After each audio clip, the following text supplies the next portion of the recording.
야담 서원을 찾아주셔서 감사드립니다. 항상 행복한 일들이 가득하시길 기원할게요. 그럼 야담 사원 이야기 지금 시작합니다. 옛날 조선시대 한양에서 멀지 않은 어느 고을에 고첨지라는 천석군 부자가 살았습니다. 고첨지는 성질이 불같이 포악하고 재물에는 눈이 멀어 있는 수전노였답니다. 그야말로 한 푼이라도 아끼려고 별의별 짓을 다 하는 구두쇠였지요. 고첨지의 본명은 고상덕이었습니다. 젊은 시절부터 남다른 장사 수완을 보였던 그는 20살이 채 되기도 전에 작은 전당포를 열어 큰 돈을 벌었답니다. 그의 아버지 고판서는 청렴한 선비였지만 병으로 일찍 세상을 떠났고 어머니마저 고첨지가 17살 때 돌아가셨지요. 상덕아, 내가 이제 집안의 가장이다. 형제들을 잘 돌보거라. 돌아가시는 어머니의 마지막 말씀에 고첨지는 눈물을 흘리며 고개를 끄덕였답니다. 하지만 그때부터 고첨지의 마음속에는 돈이 있어야 살 수 있다는 생각이 뿌리 깊게 자리 잡았지요.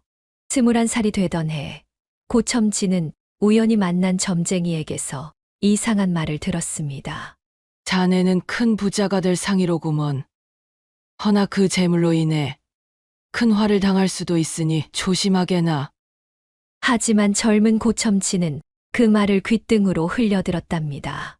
오히려 부자가 될 것이라는 말에만 귀가 솔깃했지요. 그 후로 고첨지는 더욱 악착같이 재물을 모으기 시작했습니다. 전당포 사업으로 번 돈으로 논밭을 사들이고 고리대금업까지 시작했지요. 불과 10년 만에 고을에서 손꼽히는 부자가 되었답니다. 저 고첨지란 놈, 사람 피를 빨아먹고 사는 거머리 같은 놈이야. 그러게 말일세. 이자 못 갚으면 집이고 논이고 다 빼앗아 가지 않나?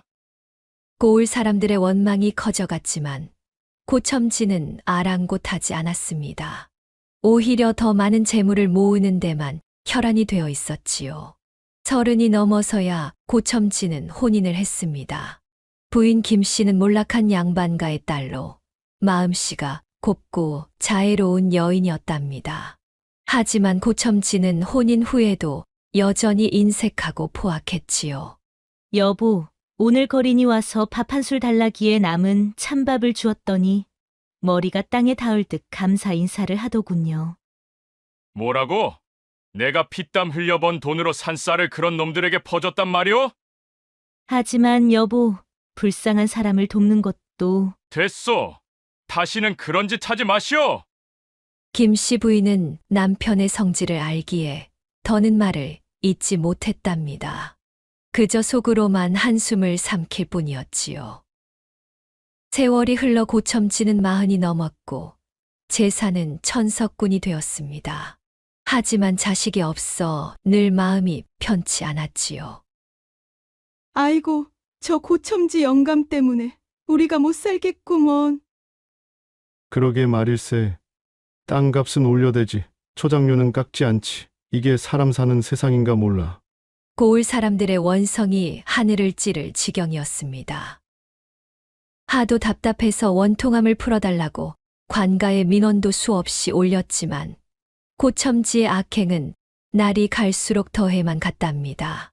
그도 그럴 것이 고첨지는 산삼이다, 우왕이다 하며 온갖 진귀한 물건들을 구해다가 사또에게 바쳤기 때문이지요. 덕분에 사또와 한통속이 되어 있었던 것이지요.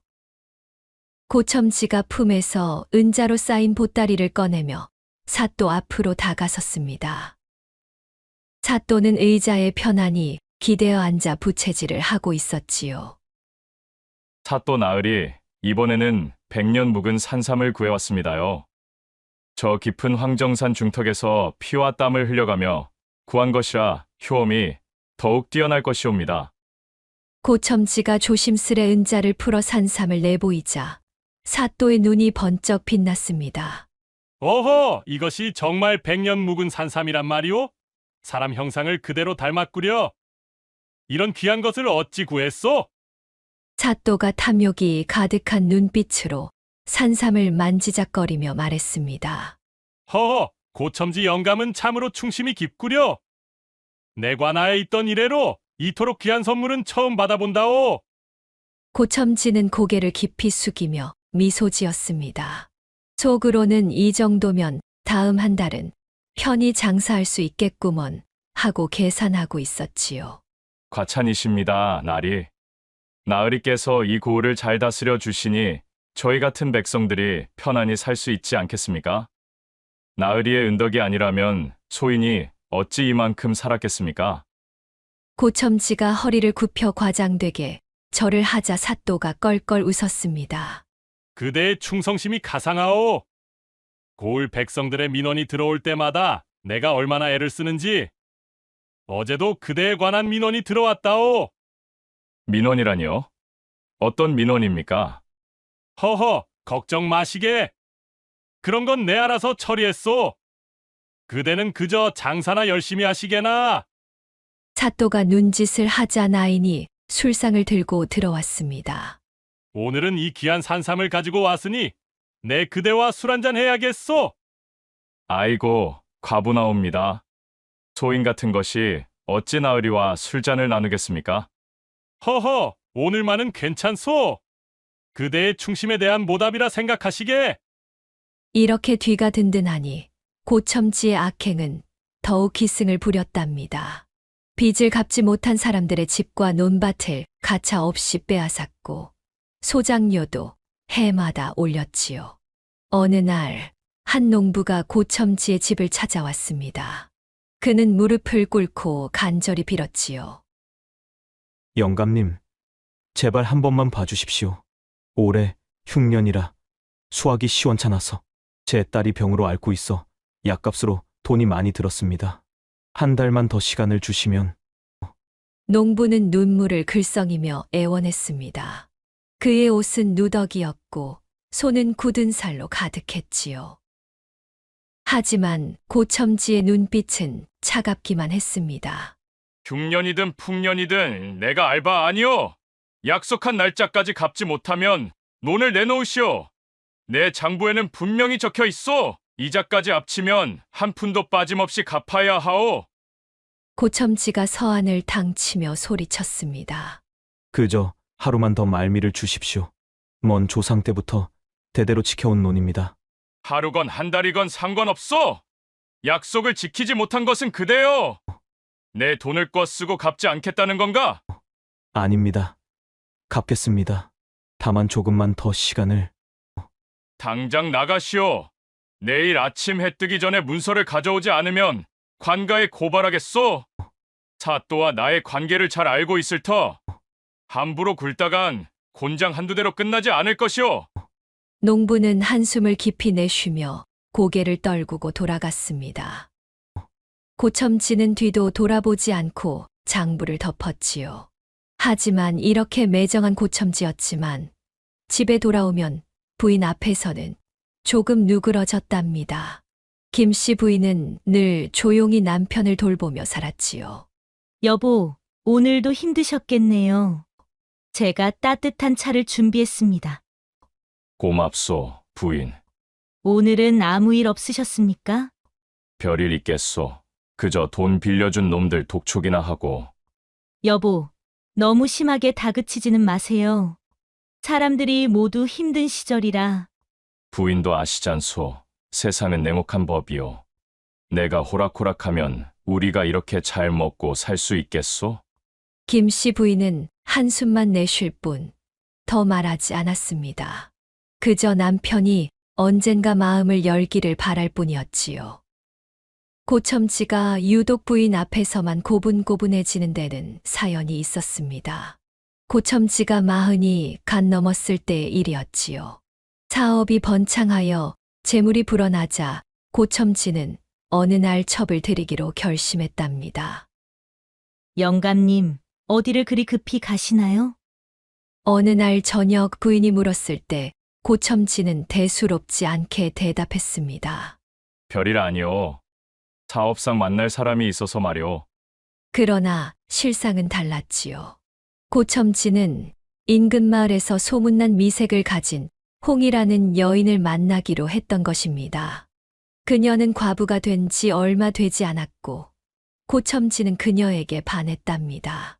한 달 남짓 고첨지는 부인 몰래 홍 씨를 만나다가 결국 마을 외곽에 작은 집을 마련해 그녀를 첩으로 들였습니다. 부인에게는 여전히 사업상 만남이라 둘러댔지요. 여보, 요즘 왜 이리 늦게 들어오시나요? 뭔가 좋지 않은 일이라도. 걱정 마시오. 장사가 잘 풀리는 중이니 신경 쓰지 마시오. 김 씨 부인은 깊은 의심을 품었지만 남편을 믿고 싶었습니다. 하지만 마을은 좁고 소문은 빠르지요. 마님, 드릴 말씀이 어느 날 집사 박서방이 어쩔 줄 몰라 하며 김 씨 부인을 찾아왔습니다. 무슨 일인가, 박서방? 저 마님께서 아셔야 할 일이 있사옵니다. 나으리께서 홍 씨라는 여인을 첩으로 들이셨다는 소문이. 김 씨 부인의 얼굴이 창백해졌지만 그녀는 침착함을 잃지 않았습니다. 어디에 계시다던가. 북쪽 마을 어귀에 새로 지은 기와집이라고 합니다. 그날 밤 김 씨 부인은 홀로 눈물을 삼켰습니다. 자식 하나 없이 20년을 함께 살아온 남편이었건만 이제는 다른 여인을 품에 안았다고 생각하니 가슴이 찢어지는 듯했지요. 한편 고첨지는 첩살림을 차리고 한동안 흥청망청 지냈습니다. 홍 씨는 매우 아름다웠지만 욕심도 많았지요. 비단옷에 보석까지 온갖 값비싼 것들을 요구했답니다. 고첨지가 첩인 홍 씨의 집을 찾은 날이었습니다. 달빛이 기와지붕을 비추는 밤, 고첨지는 수많은 궁리 끝에 마련한 비단 보따리를 들고 홍 씨의 방문을 살짝 두드렸지요. 누구시옵니까? 날새 곽첨지. 문이 열리고 홍 씨가 나타났습니다. 19살의 과부였던 그녀는 이제 고첨지의 첩이 되어 꽃처럼 피어나 있었지요. 은은한 등불 아래 그녀의 하얀 목덜미가 드러났고 가느다란 손가락으로 고첨지의 팔을 살짝 잡았답니다. 영감님, 어서 들어오세요. 오늘은 특별히 약주를 준비했답니다. 홍 씨의 목소리는 꿀처럼 달콤했고 그 향기는 매화향처럼 은은했지요. 고첨지는 그 자리에서 넋을 잃고 말았답니다. 이것 좀 보시오. 중국에서 들여온 비단이오. 그대가 입으면 더욱 아름다울 것이오. 어머, 이렇게 좋은 것을. 영감님은 정말 제게 과분하신 분이세요. 홍 씨는 아이처럼 기뻐하며 비단을 몸에 둘러보았습니다. 그 모습이 그렇게 예쁠 수가 없었지요. 고첨지는 그녀의 모습에 황홀해하며 술잔을 들이켰습니다. 두 사람은 깊은 밤까지 술을 마셨습니다. 홍 씨는 교태를 부리며 고첨지의 옷고름을 풀어주었지요. 영감님, 이리 오세요. 오늘 밤은 제가 영감님을 위해 특별히 모시겠습니다. 홍 씨의 방은 향냄새로 가득했습니다. 아름답게 차려진 침상 위에는 붉은 비단 이불이 펼쳐져 있었고 그 위에 그녀가 반쯤 누워 고첨지를 기다렸지요. 홍씨 자네 덕에 내가 요새 살맛이 난다네. 고첨지는 홍 씨의 품에 안겼습니다. 그녀의 살결은 기름을 바른 듯 매끄러웠고 그 감촉은 마치 천상의 선녀를 안는 것 같았지요. 고첨지의 거친 손길과 달리 홍 씨의 손길은 섬세하고 요염했답니다. 촛불이 흔들리는 방 안에서 두 사람의 그림자가 하나로 얽혔습니다. 고첨지는 홍 씨의 교성에 취해 정신을 잃을 듯했습니다. 본처인 김 씨 부인과는 느낄 수 없었던 쾌락이었지요. 영감님, 저를 안으실 때면 모든 걱정을 잊으세요. 그저 저만 생각하시고. 홍 씨의 달콤한 속삭임에 고첨지는 그만 세상 모든 것을 잊고 말았습니다. 밤이 깊어갈수록 두 사람의 정은 더욱 깊어졌고 고첨지의 이성은 점점 흐려져 갔지요. 영감님, 다음에 오실 때는 제 목에 걸 비춘 놀이개도 가져와 주세요. 제가 영감님을 위해 더 예쁘게 꾸미고 싶어요. 새벽녘 운우의 정을 나눈 후 홍 씨는 교묘하게 고첨지에게 부탁했습니다. 그 달콤한 눈빛과 부드러운 손길에 고첨지는 거절할 수 없었지요. 그래, 내 다음에 올 때 가져오마. 정말이죠? 영감님은 날이 갈수록 저를 사랑해 주시는 것 같아요. 제가 얼마나 행복한지 몰라요. 홍 씨는 고첨지의 가슴에 얼굴을 묻고 어린아이처럼 몸을 비볐습니다. 고첨지는 그 모습에 또다시 마음이 녹아내렸지요. 그렇게 날이 갈수록 홍 씨의 요구는 더해갔습니다. 한 번은 비단 옷을, 한 번은 금 비녀를, 또 한 번은 값비싼 놀이개를 원했지요. 하지만 고첨지는 거절할 수 없었습니다. 홍 씨의 요염한 모습과 달콤한 속삭임, 그리고 밤마다 나누는 운우의 정이 그를 완전히 사로잡았기 때문입니다. 여봐라, 이것은 내가 특별히 중국에서 사들인 비단이니 홍 씨에게 전해주어라. 고첨지는 하인들에게 명하여 값비싼 선물들을 홍 씨에게 보냈고 매일같이 그녀를 찾아갔습니다. 부인에게는 여전히 사업 때문이라며 거짓말을 했지요. 오늘 밤에도 늦게 들어오실 건가요? 그렇소. 오늘 중요한 거래가 있어서 기다리지 말고 주무시오, 부인. 김 씨 부인은 무언가 눈치챈 듯 했지만 고첨지에게 묻지 않았습니다. 그저 조용히 남편을 지켜볼 뿐이었지요. 그러던 어느 날 밤, 홍 씨의 집에 머물다 돌아오던 고첨지는 길에서 강도를 만났습니다. 도망치려 했지만 다리를 다쳐 움직일 수 없었지요. 살려주시오. 가진 건 모두 다 드리겠소. 하지만 강도들은 그를 무자비하게 때리고 모든 재물을 빼앗았습니다. 간신히 목숨을 건진 고첨지는 피투성이가 된 채 집으로 기어 돌아왔지요. 여보, 이게 어찌 된 일이오? 김 씨 부인은 남편의 처참한 모습에 놀라 달려왔습니다. 강도를 만났소. 어디를 다녀오시다, 이런 변을.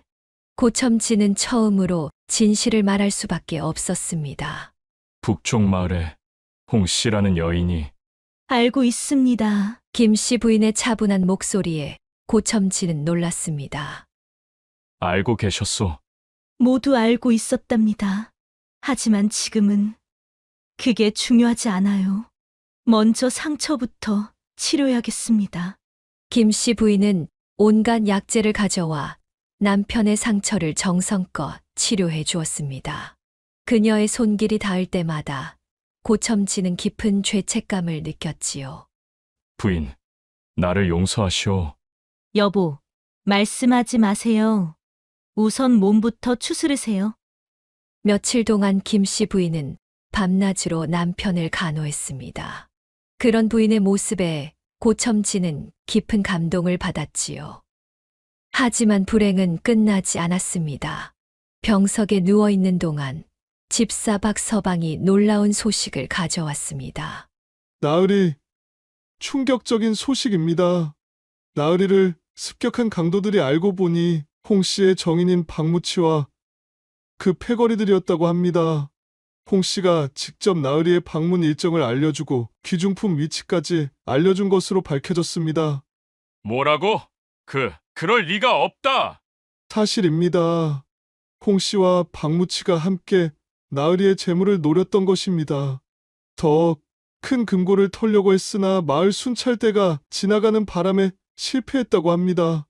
고첨지는 자신이 그토록 아끼던 여인에게 배신당했다는 사실에 큰 충격을 받았습니다.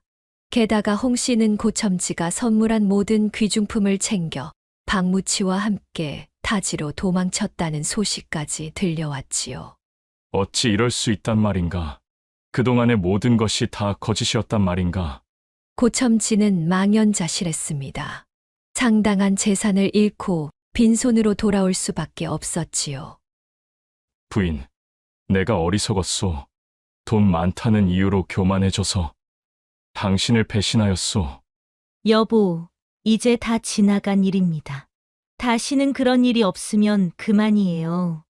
김 씨 부인의 너그러운 용서에 고첨지는 고개를 숙였습니다. 그때부터 고첨지는 부인을 새롭게 보기 시작했지요. 재물보다 더 소중한 것이 있다는 것을 어렴풋이 깨달은 것이랍니다.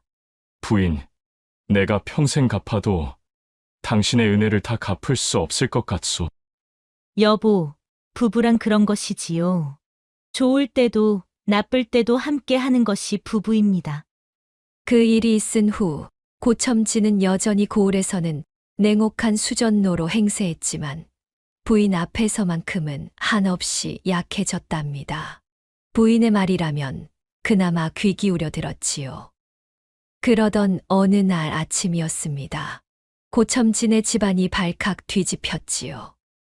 집사 박서방이 헐레벌떡 뛰어와 고했답니다. 나으리, 큰일 났습니다. 고첨지가 아침 식사를 하던 중 급하게 뛰어들어오는 박서방을 보며 미간을 찌푸렸습니다. 박서방, 무슨 일이 생겼길래 이른 아침부터 이리 시끄럽게 구느냐? 나으리, 큰일 났습니다. 말 한 마리가 없어졌사옵니다. 그것도 나으리께서 가장 아끼시던 백마가. 박서방은 숨을 헐떡이며 고개를 숙인 채 주인의 폭발을 기다렸습니다. 고첨지의 얼굴이 순식간에 벌겋게 달아올랐습니다. 뭐라고? 내 천금 같은 말이 없어졌다고? 그 귀한 백마가? 언제부터 없어진 것이냐? 고첨지가 밥상을 확 밀치며 벌떡 일어섰습니다. 그 말은 한양의 명마시장에서 거금을 주고 산 준마였기 때문이지요. 심지어 사또에게 자랑하기 위해 특별히 구해온 귀한 말이었지요. 아마도 어젯밤에 사라진 것 같습니다. 마부 돌쇠가 아침에 마구간을 살피다가 발견했사옵니다. 이 못난 놈들, 밤새 뭘 하였느냐? 도대체 어디로 간 것이냐? 당장 찾아오지 못하면 너희들 모두 곤장을 맞을 줄 알아라. 너부터 20대는 각오해라. 고첨지는 노발대발하며 집사와 하인들을 닥달했습니다. 집안의 하인들은 모두 고개를 숙인 채 떨고 있었습니다. 온 고을을 뒤지며 수소문한 끝에 마침내 말의 행방을 알아냈답니다. 하인 돌쇠가 숨이 턱에 차서 달려와 고첨지 앞에 엎드렸습니다. 나으리, 드디어 말을 찾았습니다. 용천다리 아래 거짓대들이 간밤에 말을 잡아먹었다고 합니다. 이웃 마을 사람이 직접 말을 먹고 있는 것을 목격했다 합니다. 고첨지의 눈이 분노로 불타올랐습니다. 온몸이 부들부들 떨리기 시작했지요. 뭐라고? 그 더러운 거지들이 감히 내 귀한 말을 잡아먹었다고? 이건 절대 용서할 수 없다. 고첨지의 눈에서 불이 번쩍였습니다. 용천다리 아래에는 예로부터 거지들이 모여 살던 곳이었지요. 추운 겨울이면 더욱 많은 거지들이 모여들었답니다. 이 천하의 못된 놈들, 남의 재산을 감히 손대다니! 당장 가서 혼쭐을 내주겠다! 고첨지는 당장이라도 달려가 거지들을 잡아들일 기세였습니다.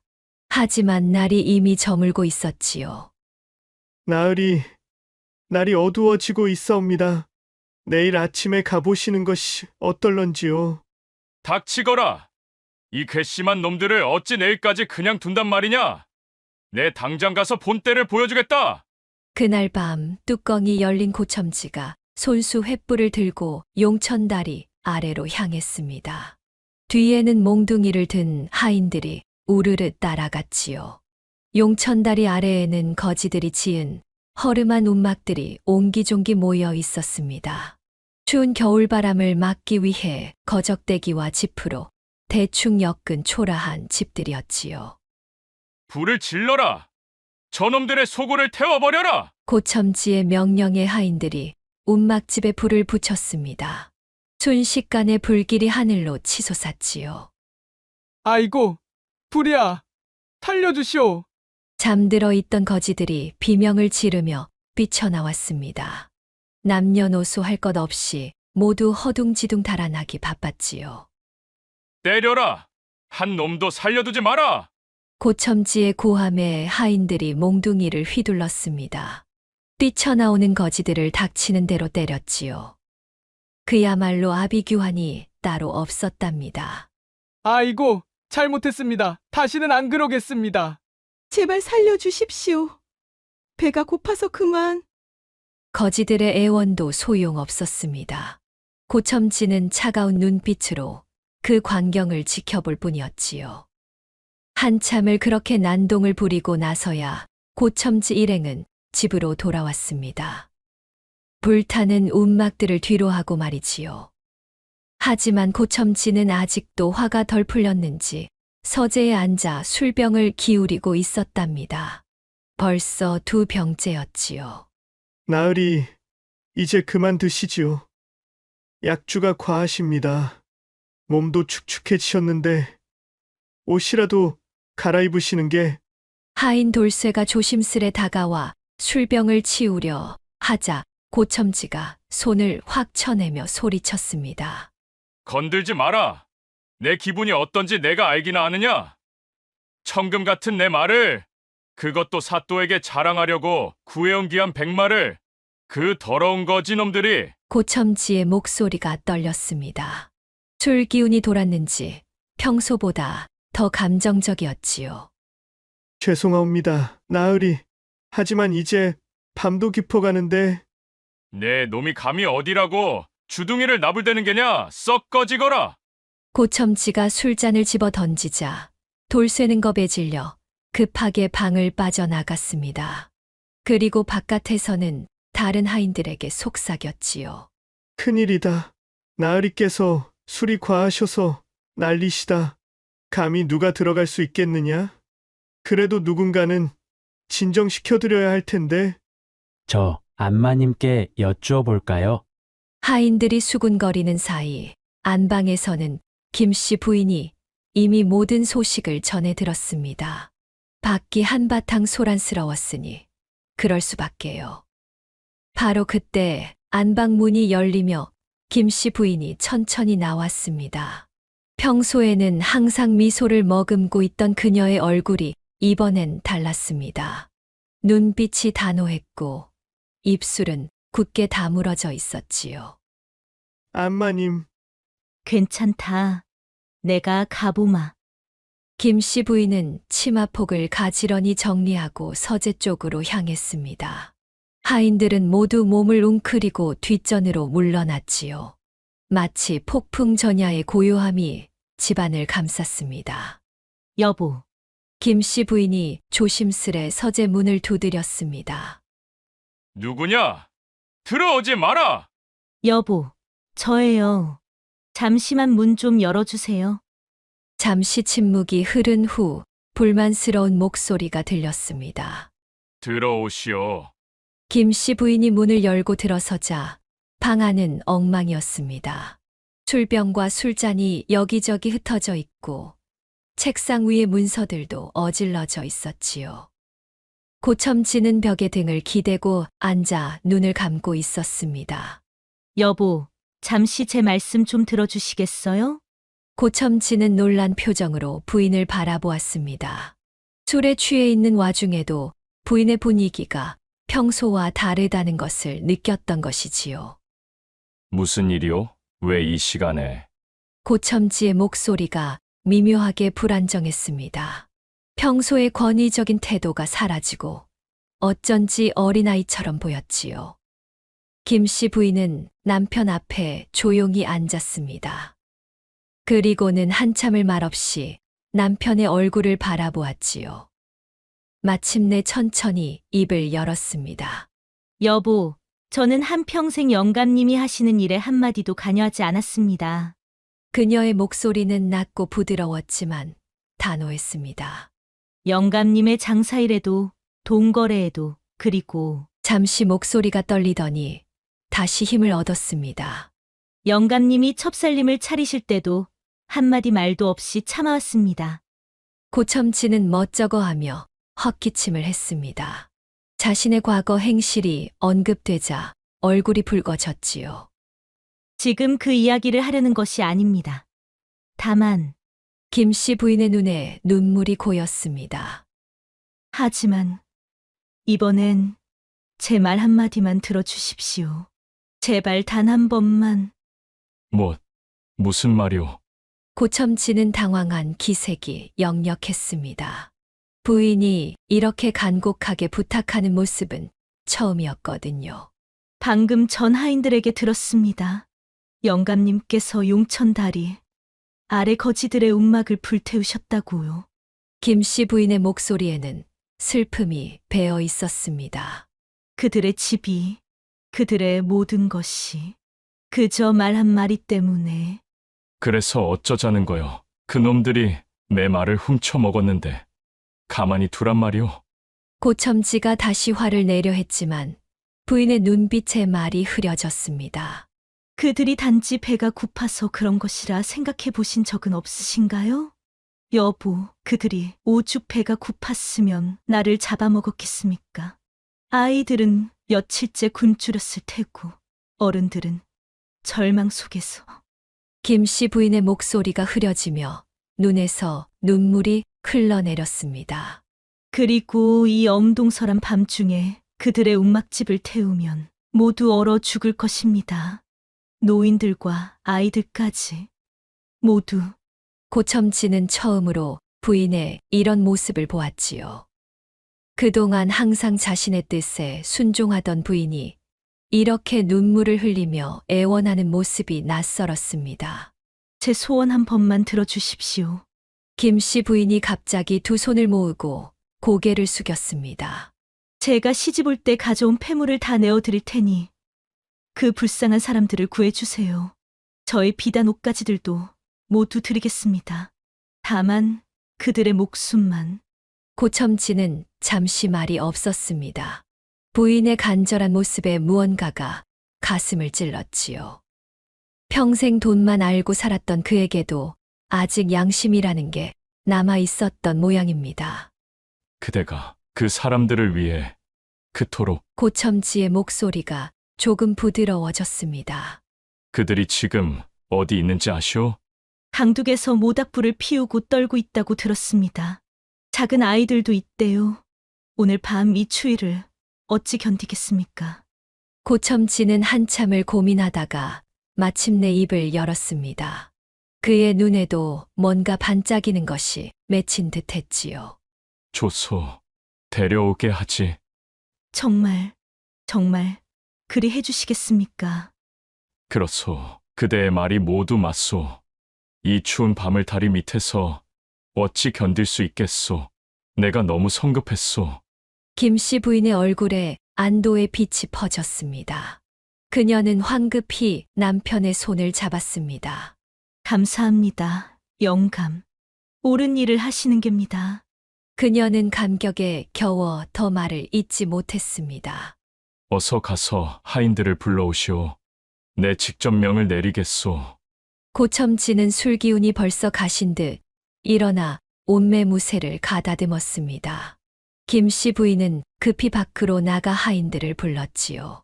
돌쇠야, 박서방. 어서 이리 오너라. 하인들이 놀란 표정으로 달려왔습니다.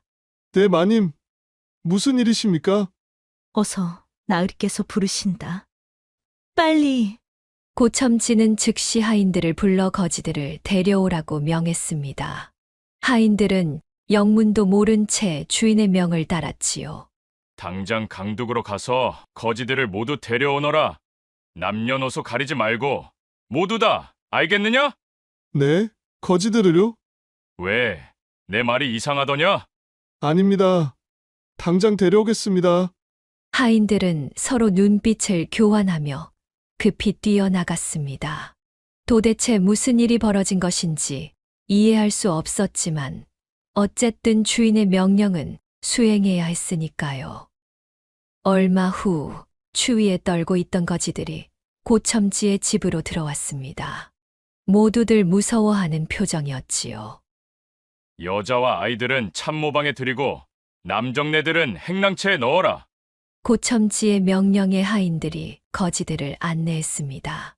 고첨지가 행랑채로 가서 문을 열고 들어가자 발 디딜 틈 없이 빼곡히 앉은 거지들이 또 무슨 봉변을 당할까봐 모두 고개를 숙였습니다. 고개들을 들게나. 거지들이 조심스럽게 고개를 들었지요. 고첨지는 그들의 초라한 모습을 한참 바라보다가 말했습니다. 말고기 먹고 술을 안 마시면 체하는 법이라네. 거지들이 어리둥절한 표정으로 서로를 바라보았습니다. 그때 하인들이 술상을 들고 들어왔지요. 어서들 먹게나. 밖이 많이 추웠을 텐데 몸들을 좀 녹이시게나. 거지들은 믿기지 않는다는 표정으로 술잔을 받아들었습니다. 한편 여인들과 아이들이 있는 찬모방에는 뜨끈한 밥과 고깃국이 들어갔지요.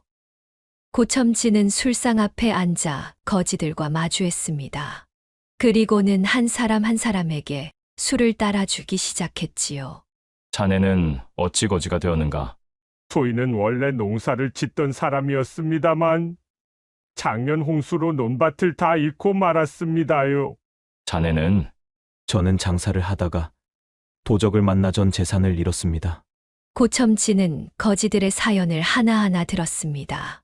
듣다 보니 모두가 각자의 사정이 있었지요. 병든 부모를 모시다가 가산을 탕진한 사람, 전쟁으로 가족을 잃은 사람, 빚 때문에 도망 다니다가 거지가 된 사람. 그래, 모두들 사연이 있구나. 고첨지는 문득 자신의 젊은 시절이 떠올랐습니다. 부모님을 일찍 여의고 혼자 살아남기 위해 악착같이 살았던 시절이 말이지요.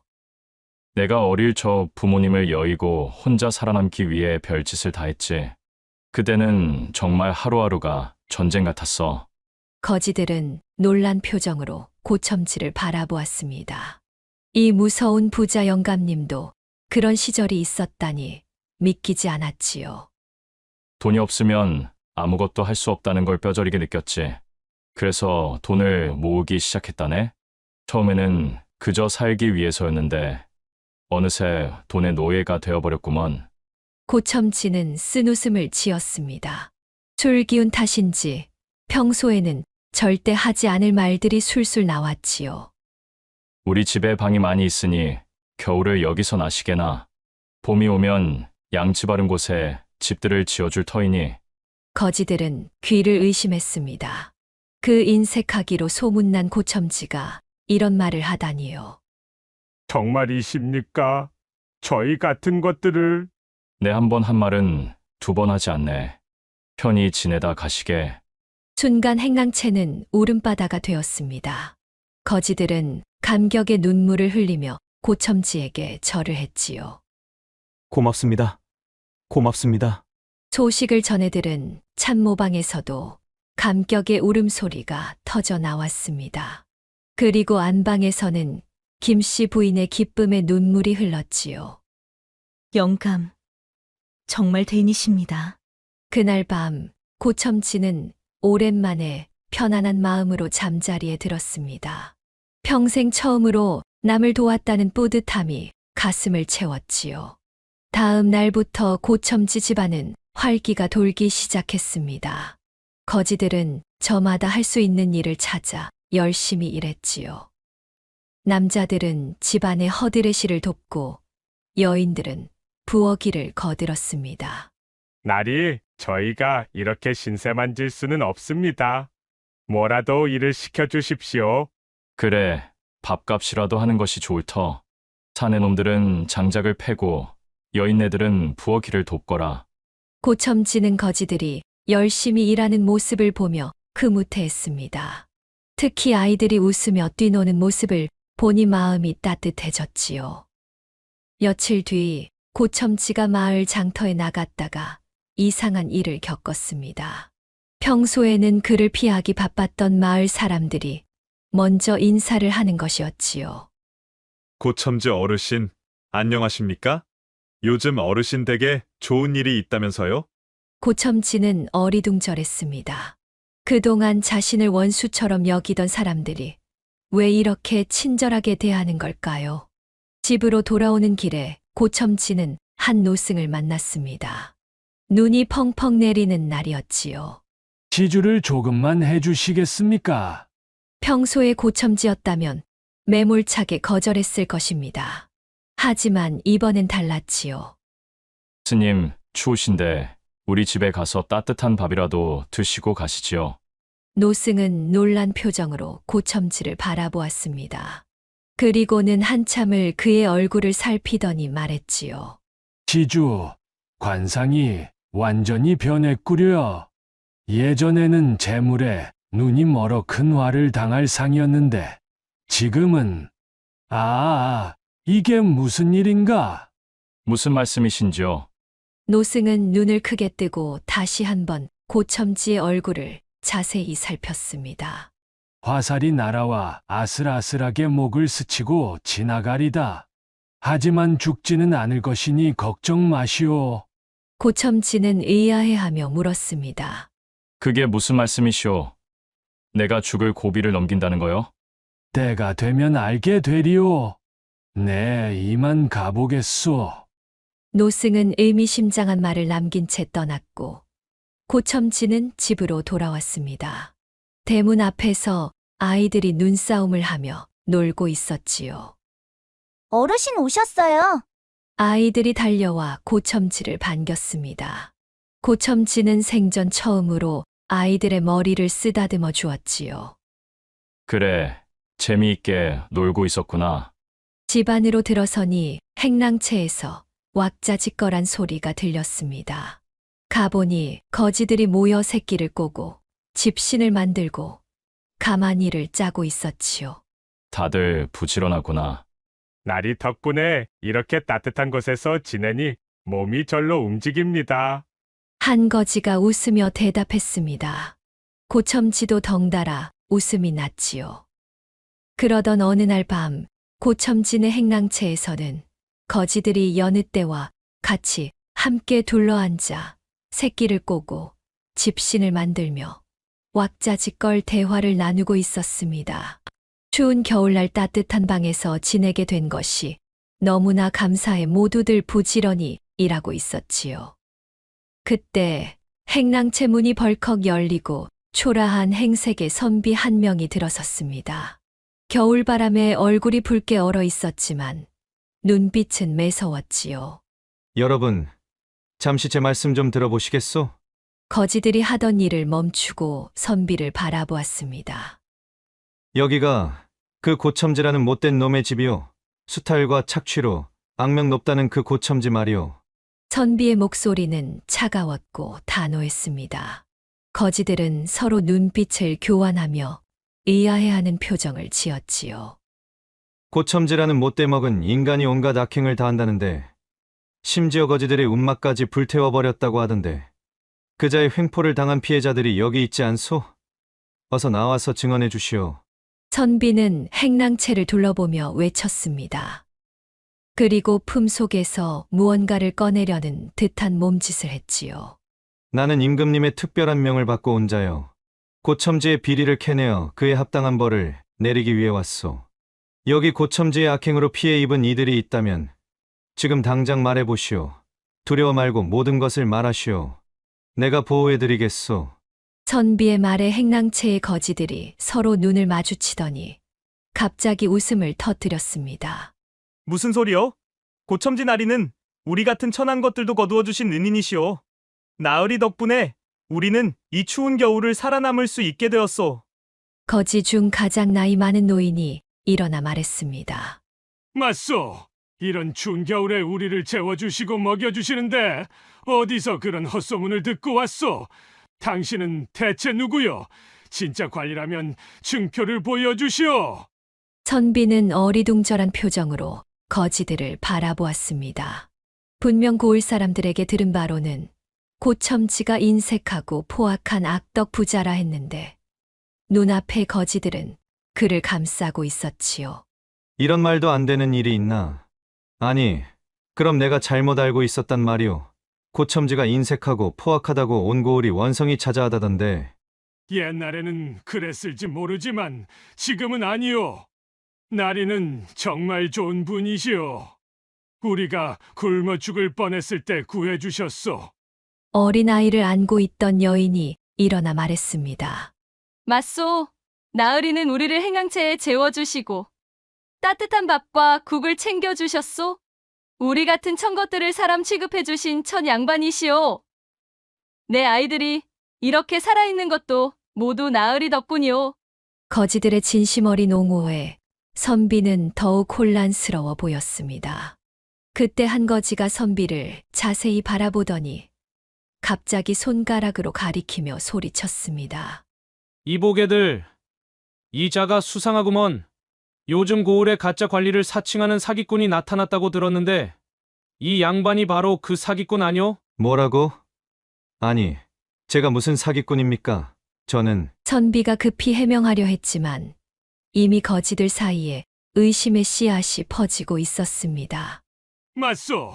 작년에도 이런 식으로 행세하면서 돈을 뜯어내던 자가 있었소. 암행어사라 사칭하고 다니다가 잡혀간 그놈이랑 닮았구려. 노인의 외침에 다른 거지들도 점점 흥분하기 시작했습니다. 그러고 보니 맞네. 얼굴이 비슷해. 우리 나리를 해코지하려고 왔구먼. 선비는 당황한 표정으로 뒷걸음질 쳤습니다. 아니, 이보시오. 오해가 있는 것 같소. 나는 분명히 더 이상 거짓말 마시오. 당신 같은 사기꾼이 우리 은인을 해치려 한다면 우리가 가만히 있을 것 같소. 저리 비키시오. 나는 그저 진실을 확인하러 온 것뿐이오. 내가 정말 관리라는 증거를. 선비가 무언가를 꺼내려고 했지만 거지들은 이미 격분해 있었습니다. 그가 황급히 자리를 피하려 하자 거지들이 우르르 달려들었습니다. 잡아라. 도망가게 두지 마라. 우리 은인을 해치려는 사기꾼이다. 선비는 필사적으로 도망치려 했지만 수십 명의 거지들에게 둘러싸여 꼼짝할 수 없었습니다. 거지들의 주먹과 발이 선비에게 쏟아졌고 선비는 곧 의식을 잃고 쓰러졌습니다. 아이고, 이게 무슨 일이야? 빨리 이 양반을 마을 주막으로 데려가자. 너무 세게 때린 것 같구먼. 이 소란이 일어나는 동안 고첨지는 자신의 서재에서 귀한 손님과 술자리를 가지고 있었기에 이 일을 전혀 알지 못했답니다. 다음 날 새벽 고첨지가 아침 식사를 하고 있을 때 대문 밖에서 급한 발소리가 들렸습니다. 나으리, 사도께서 급히 찾으십니다. 하인의 다급한 외침에 고첨지는 미간을 찌푸렸습니다. 사또가 이른 아침에 직접 찾아온다는 것은 분명 심상치 않은 일이었지요. 아침부터 무슨 일이란 말이냐? 어서 맞을 채비들을 하거라. 잠시 후 사또가 헐레벌떡 고첨지의 대청마루로 들어섰습니다. 평소의 여유로운 모습과는 달리 얼굴이 새파랗게 질려 있었지요. 고첨지, 큰일 났소. 정말 큰일이오. 너무 급한 일인지라 내 기다리지 못하고 먼저 달려왔소. 사또는 숨을 몰아쉬며 자리에 앉았습니다. 고첨지가 차를 권하자 한숨에 들이켰지요. 무슨 일이십니까? 사또 나으리. 그리 다급히 찾으시니 무슨 변고라도. 어젯밤 암행어사가 당신 집 행랑방에서 거짓대들에게 몰매를 맞고 주막에 누워 있소. 뭐라고요? 암행어사라뇨? 고첨지는 깜짝 놀라 자리에서 벌떡 일어났습니다. 그의 얼굴이 순식간에 창백해졌지요. 그게 무슨... 저는 전혀 모르는 일입니다. 행랑채에서 그런 일이 있었단 말입니까? 의원이 그를 진맥하다가 품속에서 마패를 발견하고 내게 알려준 거요. 의복은 초라했지만 분명 한양에서 파견된 암행어사였소. 다행히 크게 다치지는 않은 모양이요. 사또는 땀을 닦으며 떨리는 목소리로 말을 이었습니다. 이게 어찌된 일이오? 고첨지, 당신이 설마 거지들을 시켜 암행어사를 해치려고 한 것은 아니겠지요? 아니, 아닙니다. 전 정말 아무것도 모릅니다. 행랑채에 거지들이 머물고 있긴 하지만 제가 어찌 감히 암행어사를... 전 정말 몰랐습니다. 사또 나으리. 고첨지의 얼굴이 창백하게 변했습니다. 암행어사를 해치는 죄는 반역과 다름없었으니까요. 그런데 말이오, 암행어사가 깨어나서 한 말이 이상하오. 무슨 말을 했습니까? 고첨지의 심장이 쿵쾅거렸습니다. 고첨지가 선정을 베푼다고 자신이 잘못 알고 있었다고 하더이다. 당신이 사악한 수전노라는 소문을 듣고 조사하러 왔는데 오히려 거지들에게 당신은 은인이라는 말을 들었다는군요. 고첨지는 말문이 막혔습니다. 지난날의 자신과 지금의 자신이 교차되며 머릿속이 복잡해졌지요. 그래서 내가 물었소. 그럼 왜 얻어맞았냐고. 그랬더니 암행어사가 하는 말이 고첨지가 거두어준 거지들이 사기꾼으로 오해하고 은인을 지키려고 그랬다고 하지 않겠소? 하하, 참으로 기막힌 일이로구나. 사또는 여전히 믿기지 않는다는 표정이었습니다. 그동안 고첨지에게 뇌물을 받아온 자신의 처지가 걱정되기도 했겠지요. 암행어사가 오히려 당신을 칭찬하며 장계를 올리겠다고 하오. 이게 다 무슨 일인지 당신이 거지들을 이용해 꾸민 일이오? 사또의 눈빛이 의심으로 가득 찼습니다. 고첨지는 식은땀이 흘렀습니다. 아닙니다. 나으리, 그런 일을 어찌 꾸밀 수 있겠습니까? 저도 이 상황이 혼란스럽습니다. 앞뒤가 맞지 않소. 당신 같은 수전노가 갑자기 거지들을 돌봐준다고? 어디 속셈이 있는 게지? 고첨지는 주먹을 꽉 쥐었다 폈습니다. 솔직히 말하는 게 낫겠다 싶었지요. 솔직히 말하자면 거지들이 제 말을 잡아먹어서 화가 나 불태웠던 것은 사실입니다. 하지만 부인의 간청으로 어쩌다 보니 그 점잖은 부인이 또 나섰군. 그래, 그렇다면 믿어볼 만하오. 사또가 코웃음을 치며 말했습니다. 어쨌든 이번 일은 당신에게 운이 좋았소. 암행어사가 좋게 봐줬으니 말이오. 다만 원래대로 돌아가지 말게. 이 일로 내 체면도 살았으니 앞으로는 세금도 제대로 내고 고리대금도 좀 줄이시오. 암행어사가 다시 올지도 모르니. 네, 사또 나으리 명심하겠습니다. 그리고 나중에 말이지만 내게 바치는 뇌물도 좀 줄이시오. 이런 일이 있고 나니 좀 불안하군. 고첨지는 속으로 오히려 더 올려달라고 할 줄 알았네 하고 생각하며 안도했습니다. 물론입니다. 저도 생각할 점이 많아졌습니다. 사또가 돌아간 후 고첨지는 행랑채로 향했습니다. 거지들이 모여 불안한 표정으로 앉아 있었지요. 나으리, 저희가 큰 실수를 저질렀습니다. 그분이 암행어사였다고요? 노인 거지가 떨리는 목소리로 물었습니다. 그렇다네. 간밤에 자네들이 두들겨 팬 그분이 암행어사였다네. 거지들의 얼굴이 하얗게 변했습니다. 이제 저희는 어떻게 되는 겁니까? 사형인가요? 아니면 운 좋게도 암행어사께서 실수로 여기고 그냥 넘어가 주신다고 하더구먼. 정말입니까? 그렇다네. 하지만 다음부턴 조심하시게. 행랑채에 들어오는 사람이 있으면 먼저 나에게 알리고. 고첨지는 몸을 돌려 나가려다 멈춰 섰습니다. 그리고 어제 일은 나도 놀랐다네. 너희가 그렇게까지 날 위해 나서주다니. 나으리께서 저희를 죽음에서 구해주셨는데 당연한 일이지요. 앞으로도 그 마음 변치 마시게. 나도 내 나름대로. 고첨지는 말을 마치지 못하고 돌아섰습니다. 감정을 드러내는 것이 영 어색했지요. 며칠 후 한양에서 급보가 날아왔습니다. 암행어사의 장계를 받은 임금님이 고첨지에게 상을 내리셨다는 것이었지요. 임금님께서 하사하신 것이라. 고첨지는 뜻밖의 상을 보며 고개를 갸웃거렸습니다. 비단 10필과 쌀 100섬, 그리고 민생을 구휼한 공로를 치하하는 교지까지. 아니, 이런 해괴한 일이 다 있나. 고을 사람들의 반응도 가관이었습니다. 고첨지에게 상을 내리신다고? 그 수전노에게? 그러게 말일세. 도대체 무슨 일이 있었길래? 세상에 믿을 수 없는 일이야. 그 악덕 부자가 표창을 받다니. 고첨지는 임금님의 하사품을 안고 집으로 돌아왔습니다. 그의 표정은 여전히 믿기지 않는다는 듯 멍했지요. 비단 10필과 쌀 100섬, 그리고 민생을 구휼한 공로. 내가 이런 상을 받다니. 집으로 들어서자 김씨 부인이 마중 나왔습니다. 여보, 그게 무엇입니까? 어머나, 임금님의 어장이. 부인, 이게 다 무슨 일인지. 임금님께서 내게 상을 내리셨소. 암행어사가 나를 칭찬하는 장계를 올렸다고 하오. 부인은 놀란 표정으로 교지를 바라보았습니다. 그게 정말입니까? 어찌 된 일인지. 혹시 다른 고첨지와 착각하신 건 아닐까요?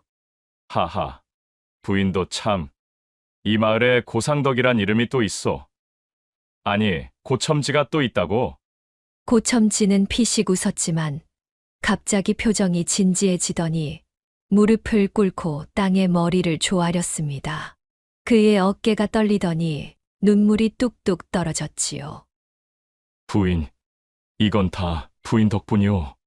그날 부인이 아니었다면, 부인의 간곡한 청이 아니었다면, 지금쯤 나는. 여보, 갑자기 왜 이러세요? 어서 일어나세요. 바닥이 차서 감기 들어요. 아니, 이게 어찌 감기 걱정할 때요. 그날 밤 암행어사가 왔을 때 내가 만약 거지들을 데려오지 않았더라면, 내 평소 행실대로 그들을 내버려뒀더라면 지금쯤 나는 차디찬 감옥 바닥에 있었을 것이오. 아니, 어쩌면 내 목이 잘려 대문 앞에 걸렸을지도 모르오. 김씨 부인은 놀란 표정으로 남편을 일으켜 세우려 했지만 고첨지는 계속 큰절을 올렸습니다. 부인의 자비로운 마음씨가 나를 구했소. 부인의 한마디가 내 평생을 구했소. 내가 지난 세월 부인에게 얼마나 냉정했소. 사업이다 뭐다 하며 가정을 돌보지 않고, 그런데도 부인은 항상 내 곁을 지켜주셨소. 여보, 그런 얘기는 이제 그만하세요. 다 지나간 일인데. 아니, 이 기회에 말씀드려야겠소. 이제 와서 보니 부인의 그 따뜻한 마음이 얼마나 귀한지 알겠소. 평생 돈만 알고 살았던 내가 부끄럽습니다. 고첨지는 흐느끼며 눈물을 훔쳤습니다. 부인, 이제야 깨달았소. 재물보다 더 소중한 것이 있다는 걸. 내 곁에 항상 있었던 부인의 진심과 사랑을 이제야 알게 되었소. 김씨 부인도 눈물을 흘리며 남편을 일으켜 세웠습니다. 여보, 이제 그만 일어나세요. 이렇게 우는 모습을 누가 보면 창피하답니다. 지금도 바깥에 있는 하인들이 웃고 있을게요. 웃으면 어떻소? 오늘만큼은 모든 고을 사람들이 보라고 이러는 게요. 내가 얼마나 부인께 감사한지. 부인이 없었다면 지금의 나도 없었다는 것을. 아이고, 연산군 시절에도 이런 험한 일은 없었죠. 천하의 고첨지가 눈물바다라니. 어서 일어나세요. 내가 부인께 받은 은혜는 평생 갚아도 모자랄 것이오. 이 상은 모두 부인의 것이오. 부인이 아니었다면 나는 얻을 수 없었을 것이오. 고첨지는 비단과 교지를 부인 앞에 내려놓았습니다. 여보, 부디 이 마음 변치 마세요. 지금의 이 마음이 끝까지 가길 바랍니다. 그리고 혹시 이 비단으로 새 옷 한 벌 해주실 수 있나요? 이번 거는 좀 더 화려하게요. 김씨 부인이 웃으며 농담을 했습니다. 허허, 그렇게 합시다. 당신 키에 딱 맞는 비단옷을 지어드리지요. 그동안 장사한답시고 집에 잘 안 계시더니 이제는 좋은 시간도 함께 보내셨으면 좋겠네요. 두 사람은 서로를 바라보며 환하게 웃었습니다. 그럴 것이오, 부인. 이제부터 내 삶은 달라질 것이오. 부인의 뜻대로 살고 타인을 돕고 욕심을 내려놓겠소. 이것이 하늘이 나에게 주신 두 번째 기회라 생각하오. 그날부터 고첨지는 완전히 달라졌습니다. 먼저 마을 사람들을 위한 큰 잔치를 열었지요. 자, 모두들 마음껏 드시오. 오늘은 임금님께서 내려주신 은혜를 함께 나누는 날이오. 고기도 실컷 드시고 술도 취할 때까지 드시오. 매 평생 이런 너그러운 말 한 적 없지만 오늘은 다르오. 고첨지 어르신, 정말 감사합니다. 이렇게 술과 고기를 배부르게 먹어본 적이 없습니다. 혹시 나중에라도 오늘 먹은 것들에 대한 이자와 원금을 돌려받으시는 것은 아니겠죠? 한 마을 사람이 말했지만 고첨지는 화내기는커녕 껄껄 웃었습니다. 하하하. 그렇게 오해할 수도 있겠구만. 내가 스스로 돌이켜보니 너무 인색하고 냉정했어. 이제 다른 사람이 되어볼 테니 각오들 하시오. 잔치에 참석한 사람들은 모두 고첨지의 변화에 놀랐습니다. 특히 그동안 고첨지에게 시달렸던 사람들은 더욱 기뻐했지요. 앞으로는 빚을 갚지 못하는 사람들에게 더 여유를 드리겠소. 이자도 절반으로 깎아드리겠소. 정말이십니까? 아이고, 어르신, 은혜 잊지 않겠습니다. 그리고 올해 흉년으로 고생하신 분들 세금도 절반만 내시오. 나머지는 내가 대신 내겠소. 고첨지는 진심으로 사람들과 어울리며 즐거워했습니다. 재물만을 줬던 삶에서는 느낄 수 없었던 기쁨이었지요. 잔치가 끝난 후 고첨지는 약속대로 거지들을 위해 집을 지어주었습니다. 마을 외곽의 양지 바른 곳에 작은 마을을 조성했지요. 여러분, 이제 여기서 편히 사시오. 농사지을 땅도 조금씩 나누어 드리겠소. 겨울에만 머물 것이 아니라 영원히 여러분의 보금자리가 되길 바라오. 고맙습니다, 나리. 이 은혜는 평생 잊지 않겠습니다. 그리고 내 일꾼이 필요하오. 누구든 일할 의향이 있는 분은 내게 오시오. 정당한 품삯을 드리겠소. 거지들은 새 집을 받고 감격의 눈물을 흘렸습니다. 그들의 얼굴에서 비로소 희망의 빛이 보였지요. 그 마을은 놀라운 속도로 변해갔습니다. 예전에는 거지였던 사람들이 제각기 자신의 재능을 찾아갔지요. 한 거지는 손재주가 좋아 목수가 되었고, 다른 이는 농사를 짓기 시작했습니다.